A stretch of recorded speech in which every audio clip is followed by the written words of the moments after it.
Hello बच्चों, चलिए प्रश्न को पढ़ते हैं।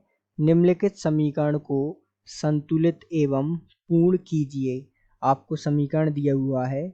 SO2 अर्थात सल्फर डाइऑक्साइड से अभिक्रिया करता है MnO4- अर्थात परमैंगनेट, और हमें जो है साथ में दिया हुआ है एक रिक्त स्थान।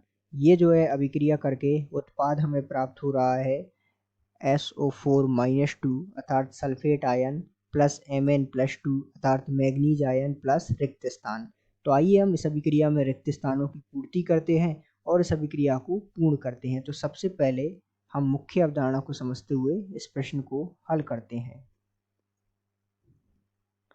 तो मुख्य अवधारणा के रूप में हमें जो है इस अभिक्रिया का संतुलित समीकरण लिखने का प्रयास करते हैं। सबसे पहले हमें मुख्य अवधारणा के रूप में इस अभिक्रिया की क्रियाविधि की जानकारी होना आवश्यक है। तो आइए इसकी क्रियाविधि को समझते चलते हैं और इस अभिक्रिया को पूर्ण तथा संतुलित करने का प्रयास करते हैं। तो आपको अभिक्रिया दी हुई है SO2 अर्थात ये जो दिया है आपको सल्फर डाइऑक्साइड है, इससे अभिक्रिया कर रहा है MnO4 अर्थात MnO4- और साथ में रिक्त स्थान है जिसमें आएगा H2O जल।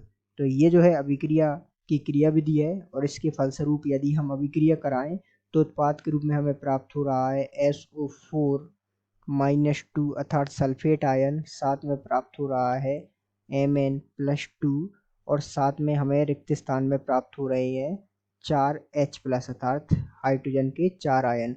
अब इसे संतुलित करते हैं तो यहाँ 4 तो हमने लगा ही दिया, हाइड्रोजन के 4 आयन।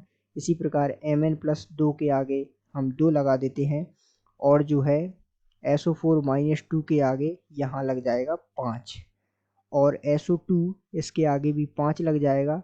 MnO4-1 के आगे 2 लगेगा और H2O जो जल है उसके हम 2 अणु लेंगे। तो इस प्रकार ये जो है अभिक्रिया संतुलित हो गई और इस अभिक्रिया का संतुलित समीकरण हमें इस प्रकार प्राप्त हो गया है, जिसमें हमने इस अभिक्रिया की मुख्य अवधारणा को समझते हुए अर्थात क्रियाविधि को समझते हुए इस अभिक्रिया का संतुलित एवं पूर्ण समीकरण प्राप्त कर लिया है।